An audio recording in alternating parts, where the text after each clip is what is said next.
Hello, everybody.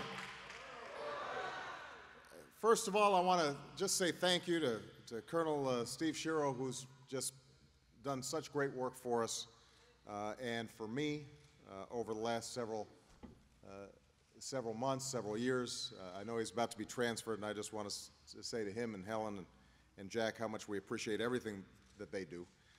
To Major General Darrell Jones, our commander of Air Force District of Washington, as well as Holly and Stuart, and to all of you, and all the men, women, and families of the Joint Base at Andrews. Good evening. It is wonderful to see all of you on this solemn and special day. You know, in the life of our nation, there are few more sacred places than our national cemeteries. Around the world, at Arlington, and our national cemeteries across the country. Some of you know earlier today I was honored to join a Memorial Day ceremony at the Abraham Lincoln National Cemetery in Elwood, Illinois. Unfortunately, some extraordinary storms moved in, and for the safety of all involved, the ceremony was canceled.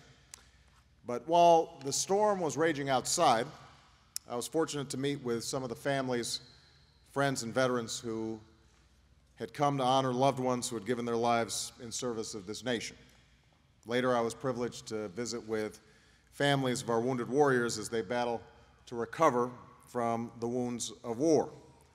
And I want to stop by here because I fly in all the time, but sometimes don't get a chance to meet so many of you individually, to say thank you for your service and recognize that long chain of valor and service that you are a part of.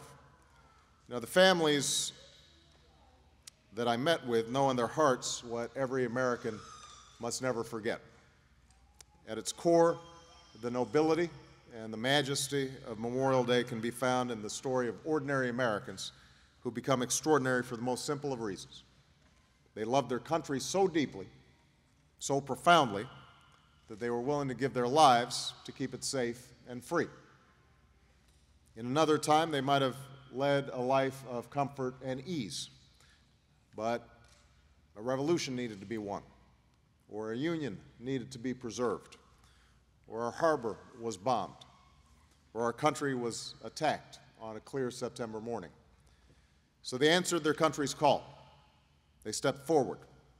They raised their hand. They took an oath, just as all of you did. And they earned a title that would define them for the rest of their lives. A soldier, a sailor, an airman, a Marine, a Coast Guardsman. In the letters that they wrote home, they spoke of the horrors of war and the bravery it summoned, how they endured the slaughter of the trenches and the chaos of beach landings, the bitter cold of a Korean winter, or the endless heat of a Vietnam jungle. Today, we can imagine what it must have been like for all those they fought to save when American forces finally came into view. A country was liberated. A Holocaust was over. A town was rid of insurgents. A village was finally free from the terror of violent extremists. But had you asked any troop, any of those troops in the past, they would have likely told you the same thing. Yes, we fought for freedom. Yes, we fought for that flag. But most of all, we fought for each other, to bring our buddies home, to keep our families safe, and that's what they did to their last breath. This is what we honor today: the lives they led, the service they rendered, the sacrifice that they made for us.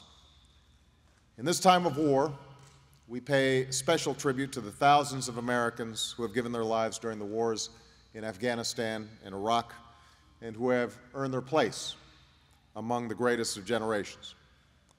And though our heart aches in their absence, we find comfort in knowing that their legacy shines bright on the people they loved, America's Gold Star families.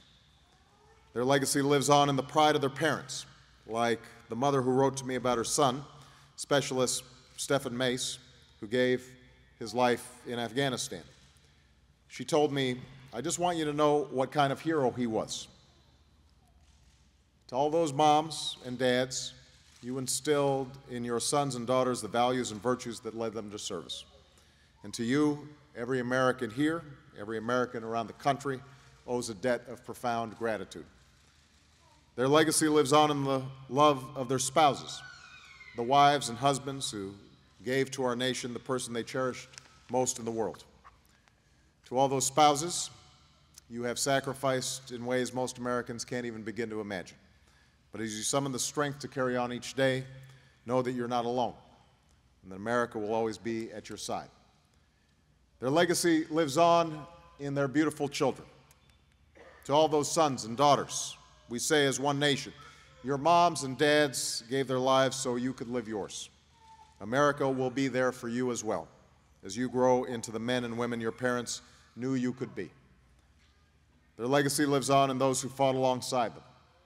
Our veterans who came home, you, our troops, who are still in harm's way. Just as you keep alive the memory of your fallen friends, America must keep its commitment to you. And that means providing the support to our troops and families when they need it, and the health care and benefits that our veterans deserve. This is our sacred trust to all who serve, and upholding that trust is a moral obligation. And finally, on this day of remembrance, I say to every American, the legacy of these fallen soldiers, these fallen heroes, lives on in each of us. The security that lets us live in peace, the prosperity that allows us to pursue our dreams, the freedom that we cherish. These were earned by the blood and the sacrifice of patriots who went before. And now it falls on us to preserve that inheritance for all who follow. They proclaimed our inalienable rights, so let us speak out for the dignity of every human being and the rights that are universal. They saved the Union, so let us never stop working to perfect it. They defeated fascism and laid the foundation for decades of prosperity, so let us renew the sources of American strength and innovation at home. They forged alliances that won a long Cold War, so let us build the partnership for a just and lasting peace. And today, our forces are fighting and dying once more in faraway lands to keep our homeland safe. Some of you have come from overseas deployments. Some of you are about to go. Let us make sure that all of us are worthy of your sacrifice and of the sacrifices who have fallen. Let us go forward as they do, with the confidence and the resolve, the resilience and the unity that's always defined us as a people and shaped us as a nation and made America a beacon of hope to the world. So may God bless our fallen heroes. May He comfort their families.